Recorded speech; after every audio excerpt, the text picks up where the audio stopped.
Yo, what's up? It's your boy. You already know. Today, I'm going to talk about some of the best ways to remove your input delay and game lag. So with that said, let's get the video started. Now, this is one of the most advanced guides, so I'm going to go through in-game settings and PC settings.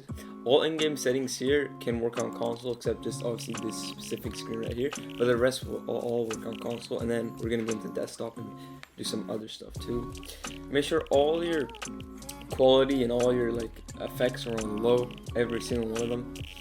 Alright, then the next important thing is DirectX, which make sure it's on 11. On 12, your game will crash more and get more input delay. Even if you have more frames, you will get more input delay. Allow multi-threaded rendering on. This is so if you have a decent CPU or a good CPU, this will make your input delay way better. Turn this off. It's basically makes a crash report every time your game crashes, which isn't good because it means there's a system running in the background. You don't want that. These here don't matter except right here, the latency, reflex low latency, on or on boost. Make sure you don't have it off. You should have it on. And DSLS off. Alright, here's where console players can also get help right here. So first things first, these settings really don't matter except confirm edit on release. This will help you with your edits, will make it feel way more instant. Otherwise, there's no real input delay features here, except right here at the bottom, as you guys can see, replay mode. Make sure all of these are off. If they're on, then you're gonna get a lot of input delay. Your HUD doesn't really matter, but as long as you can have most of the things off that you don't need, like latency debug, like vehicle controls, reticle ammo, stuff like that you don't need, you can just have everything on and have it at a lower so it takes up less of your screen. It'll probably give you more FPS because it doesn't block so much of your screen. These don't matter. These don't matter except for controller. If you go down all the way to the bottom, and every time you start your game, you want to turn off foot controller and turn it back on. So you want to go off, apply, on, apply. Alright, and then dead zone, make sure it's the lowest. Mine isn't the lowest because I have another application which will show you guys how to make your dead zone way lower in. Audio settings don't matter, realistically. Keyboard settings don't matter, controller buttons don't matter, all that don't matter.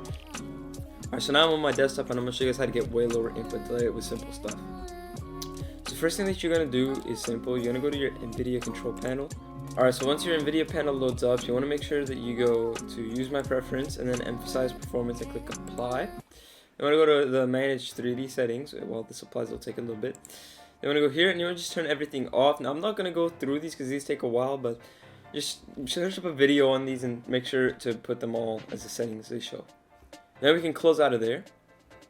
Alright, now that once we're gone from there, I'm going to show you guys DS4 Windows, which is a controller. Obviously plug-in kind of type thing. Alright, so right here we have DS4 Windows. We're going to go load it up real quickly. We're going to minimize this. And this is update, you don't really need it. Alright, right here, as you can see, these are the settings. Now I already have a preset, but we're going to just go and edit this preset real quick before we get. So the dead zone. So here this is 0.08. So basically, and then obviously anti-dead zone as well. So my dead zone in game is 9, but my actual dead zone is probably lower than 0.5, which is why I get so much drift, because anti-dead zone does that. Now you guys don't want to be messing with any of these unless you already know what you're doing. So don't mess with any of these. And basically these are all of them, of course. But here, this is where you want to be messing with L2 and R2. You want to make the max dead zones on these 0.10. This is about the best it'll go, and then these don't really matter. Alright, and that's all you have to do for there, right there. That's one of the most important stuff. So as soon as you press your L2 and R2, it will instantly get, activated. Light bar, this doesn't really matter, but you can change the colors. Like I can make mine fully white, now it's fully white. You can make it flash or whatever you want to do. But the main thing is that if you want, turn all this off because you don't need to have it on at all. If I can go and drag, I'm worried. There you go. Having it off gives you less delay on your controller, but that's how you like it. You can do it if you want. I'm just gonna have it on for no specific reason. You can also make it pass through. It doesn't really make a difference either. But next up is a touchpad. Output mode mouse. You can have this on anything. If you have an absolute mouse, if you click it, but this doesn't really matter at all. Gyro, not that important right here. You don't need this. Here's where you can kind of get creative, but honestly I recommend changing nothing here. Again, if you know what you're doing, Then go and do it. Here, by the way, set it to DualShock 4, and then make the max pull rate the lowest it'll go, so, or the highest it'll go, so max. And it's probably like around 500. I don't know how much, or 1,000 because it's PS4 controller. And then with that said, that's everything here. And then I'm gonna show you guys the last little thing. The last little thing, it's called timers resolution. So if I go and search up timers.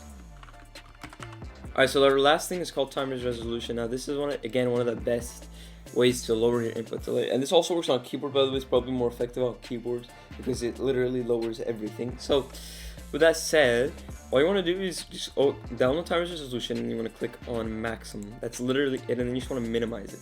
You don't want to close it, you just want to minimize just like that, and it runs in the background and makes your whole PC less delayed. Alright guys, so with that said, that's going to be the end of the video. That's how you lower all your input delay and like literally just have the most responsive game ever. And if you guys did enjoy the video, make sure to click the like. I hope you guys did enjoy. With that said guys, I'll be seeing y'all next time.